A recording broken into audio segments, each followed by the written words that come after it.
Mama, hakuna kitu cha kusubiri tena. Baba amefariki na kilichobaki ni mali zake tu. Inabidi tugawane na kila mtu aende na cha kwake. Salim, unaongeaje hivyo siku ya leo? Leo ndio siku muhimu. Nyumba, mashamba na mifugo lazima vyote vigawanwe. Kaka Salim, lakini mwili wa baba bado uko ndani, haujazikwa. Mazishi hayabadilishi ukweli, na baba hatarudi tena. Inaonekana hii siku umeisubiri kwa muda mrefu sana. Na umejifanya mtakatifu kwa muda mrefu. Unamaanisha nini? Usitaki niongee ukweli mbele za watu.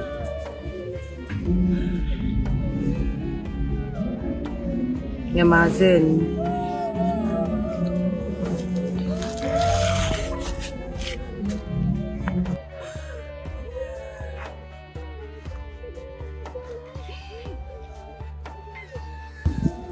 Mume wangu hakuwa mtu wa amali tu,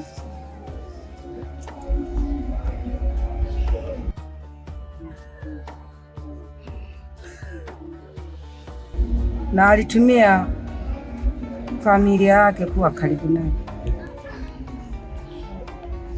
naye. Na leo kabla hajazikwa mnagombania mali kweli?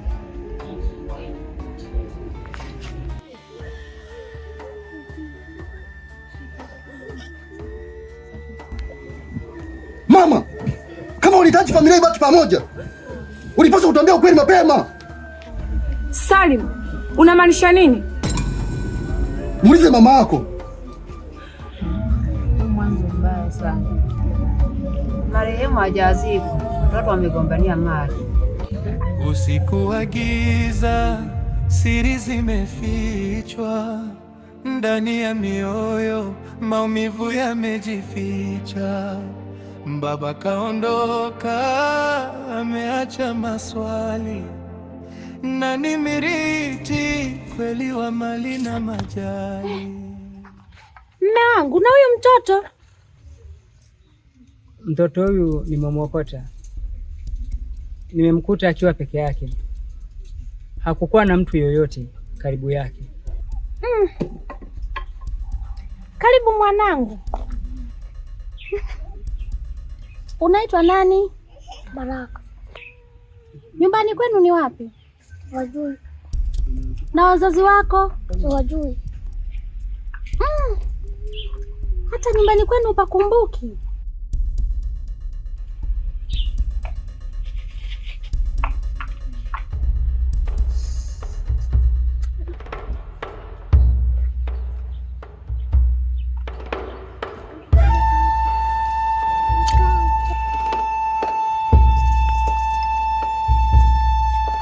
Mtangu,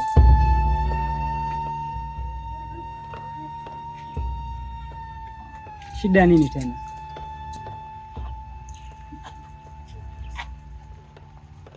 Mume wangu, umeanza lini tabia kukuta watoto na kuleta nyumbani? Hapana, nimeamua kumsaidia tu. Huyu mtoto mpeleke kwa mwenyekiti akakee huko. Mimi siwezi kukaa naye hapa nyumbani, hilo sio jukumu letu. Je, kama ameiba, kama amefanya kitu kibaya huko, utajuaje? Hapana mke wangu, tumsaidie huyu mtoto. Kama ni kwa mwenyekiti, mimi nitaenda nikatoe taarifa hizo, ili hata kama kuna watu watakuwa wanakuja wanamtafuta, basi mwenyekiti atakuwa na hizo taarifa. Hilo huyu mtoto hapa atoke. Mume wangu, mimi huyo simtaki. Simtaki nyumbani kwangu, simtaki.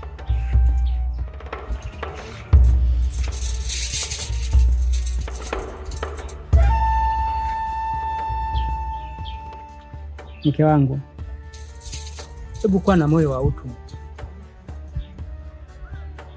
kuwa na moyo wa huruma. Mimi nawe tumeishi miaka mingi, hatujawahi kupata mtoto. Pengine wenda hizi ndio baraka zetu Mwenyezi Mungu ameamua kutupa.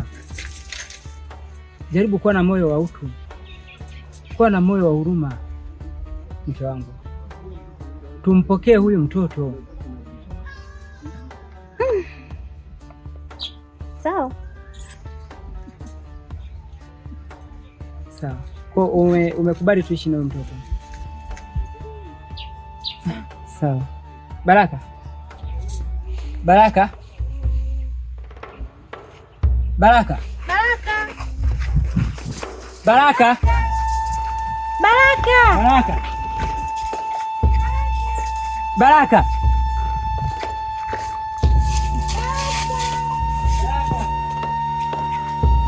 Baraka. Baraka. Baraka.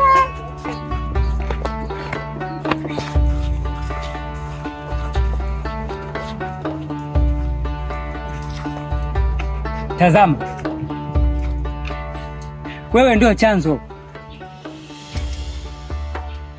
umesababisha amepotea tena. Mungu wangu, umekikumbuka nilichokiongea? Nini? Umesahau? Mtoto amepotea tena.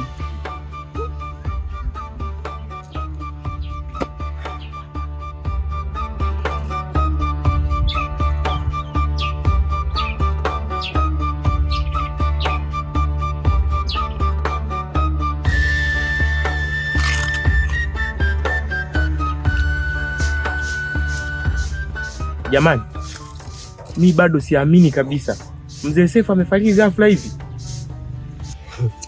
Yaani, mi nimemwona juzi mzee Sefu anateremka kule bondeni na jembe anaenda kulima, eti leo nje nisikia amekufa ghafla kweli. Najua nyinyi mnashangaza. Kwa nyinyi bado mnazungumzia tu kifo cha yule mzee. Umesema kukutana naye lini? Juzi. Junior. Naam. Mtu kukutana naye juzi sio sababu. Sababu mtu amefariki. Unaweza kukutana naye juzi au leo. Unashangaa mzee fulani kapoteza maisha. Leo umekutana naye juzi, kafariki leo, umeanza kushangaa. Kwani kifo ni kitu cha maajabu? Kwani huyo mzee ana nini? Shida sio hiyo. Shida sio kufariki. Hamna hata dalili za ugonjwa, jamani. Alafu nasikia hivi, usiku wa kuamkia jana walipigana sana na Salumu. Hapo kwenye kupigana sasa, kabla ya mwili wa marehemu ambaye ni babake na Salim hajazikwa, Salim anadai wagawane mali na ile nyumba iuzwe. Salim ambaye namfahamu mimi, yaani babake bado yupo ndani analazimisha wagawane mali? Ndio hivyo.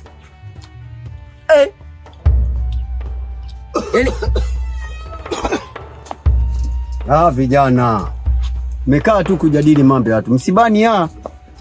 Babu, shikamo. Maraba, hadi vipi? Maraba, habari zaidi? Shikamo baba. Mpo tu hapa mmetulia. Mzendevu hapa mwa wa nini? Hebu sikiliza kwanza ninachotaka kuambieni.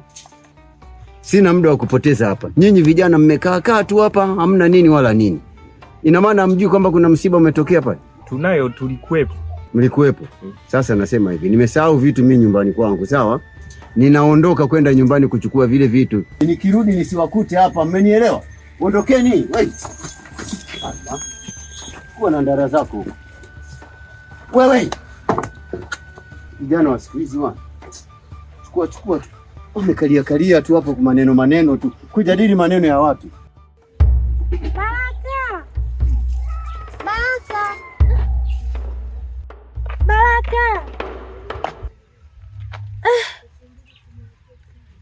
Samani dada, za saizi? Salama tu kwema. Salama, samani natafuta katoto kangu kadogo hivi, kakiume. Kamevaa suruali ya kaki na t-shirt ya damu ya mzee haijafungwa hivi. Kabonge. kana kama kuanzia miaka 4 hivi kwenda juu kamepotea. Dada, huyo mtoto mimi sijafanikiwa kumuona kwa siku ya leo kwa kweli. Kwani nyinyi mnatokea wapi? Si tunakaa hapo mbele, nyumba ya kwanza, ya pili, ya tatu ndo si tunakaa hapo. Ni wageni? Maana mimi ninashinda hapa nyumbani kwangu. Sijawahi kutoka. Toka asubuhi ndo sasa hivi naondoka. Mungu wangu. Ameenda wapi huyu?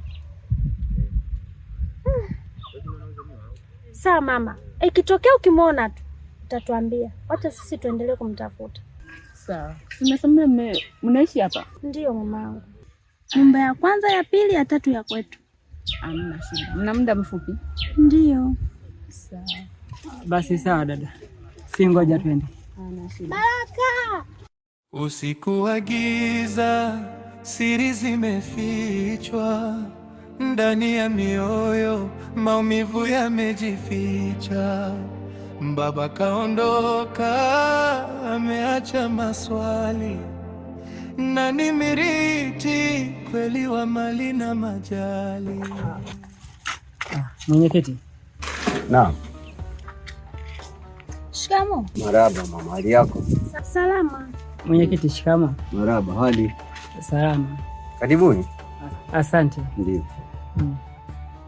Mwenyekiti. Naam. Samani lakini. Bila samani.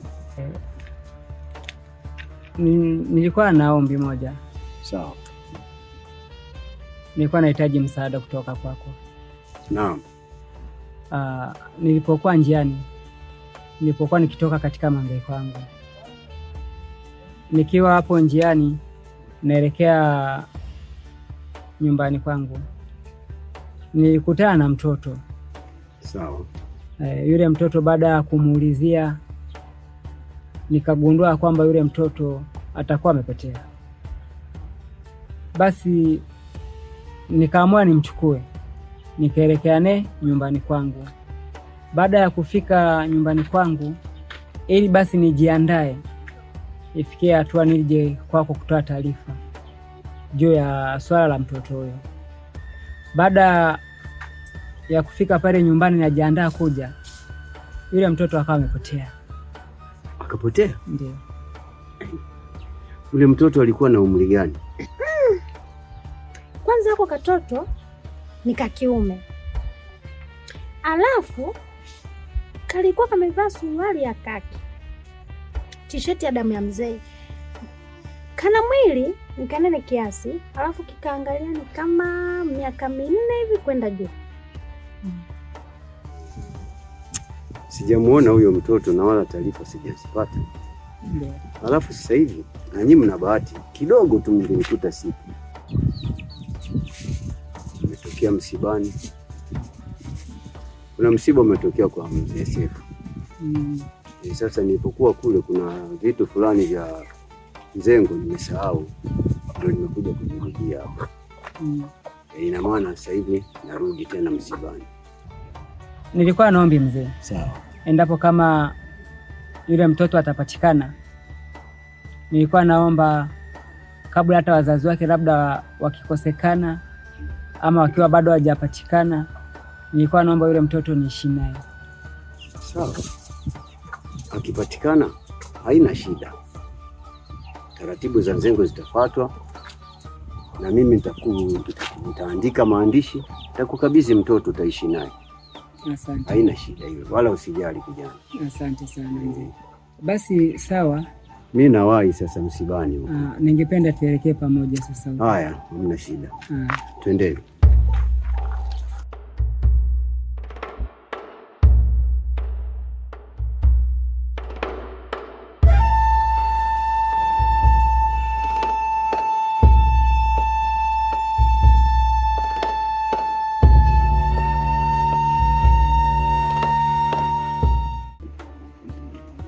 Ni nani huyo?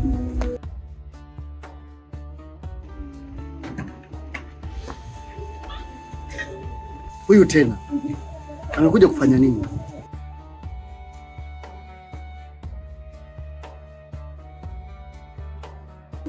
Mama Chara, pole sana kwa msiba huu, kwa kuachwa na mmeo. Asante. Nimekuja kutoa pole.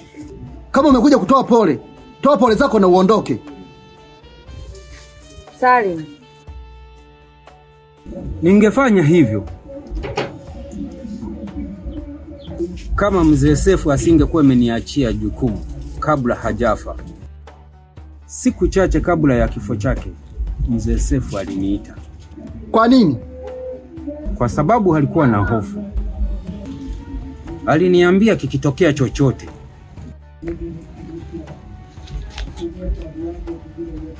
nihakikishe ukweli hauzikwi. Ukweli gani? Aliniambia kikitokea chochote. Chelsea,